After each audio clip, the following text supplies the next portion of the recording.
Timnas Indonesia U23 lolos ke babak semifinal sebagai juara grup A Piala AFF U23. Kepastian itu didapatkan setelah skuad asuhan Gerald Vandenberg bermain imbang 0-0 kontra Malaysia dalam laga pamungkas grup A di Stadion Utama Gelora Bung Karno Senin malam. Nasib berbeda justru didapatkan Malaysia yang dipastikan tersingkir dari turnamen kali ini. Pasalnya kemenangan Filipina atas Brunei Darussalam di waktu yang sama membuat Harimau Malaya angkat koper. Malaysia hanya meraih 4 poin, sedangkan Filipina mendapatkan 6 poin yang berpeluang menyusul Indonesia. Timnas Indonesia U23 memastikan langkah ke babak semifinal Piala AFF U23 2025 sebagai juara grup, usai bermain imbang 0-0 melawan Malaysia U23 dalam laga terakhir fase grup di Stadion Utama Gelora Bung Karno.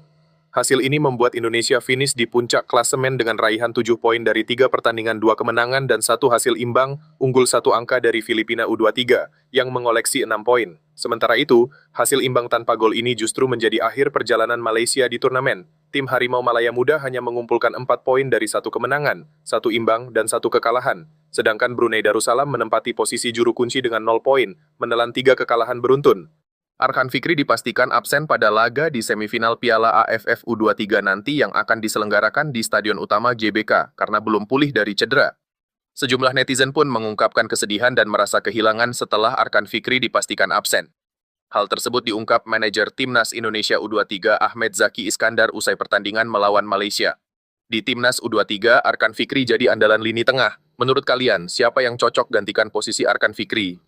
Jens Raven mulai disebut-sebut sebagai calon pengganti oleh Romani, yang mengalami cedera dan diperkirakan absen pada ronde 4 kualifikasi Piala Dunia bulan Oktober mendatang. Namun, pelatih Timnas Indonesia U23, Gerald Vandenberg, belum bisa memastikan apakah Raven akan naik level ke skuad senior. Soal itu, sebaiknya ditanyakan langsung ke Patrick. Saya sendiri tidak tahu apakah Jens akan dipanggil ke tim senior, ujar Vandenberg.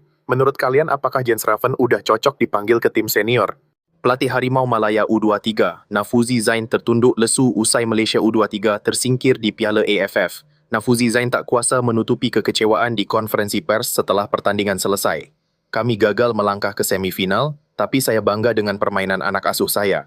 Kami sempat tekan Indonesia, tapi tak bisa ciptakan gol. Kami tahan imbang Indonesia di depan supporter mereka. Kekalahan dari Filipina di laga pertama jadi biang keladi kegagalan kami untuk melaju ke semifinal, ujar Nafuzi Zain.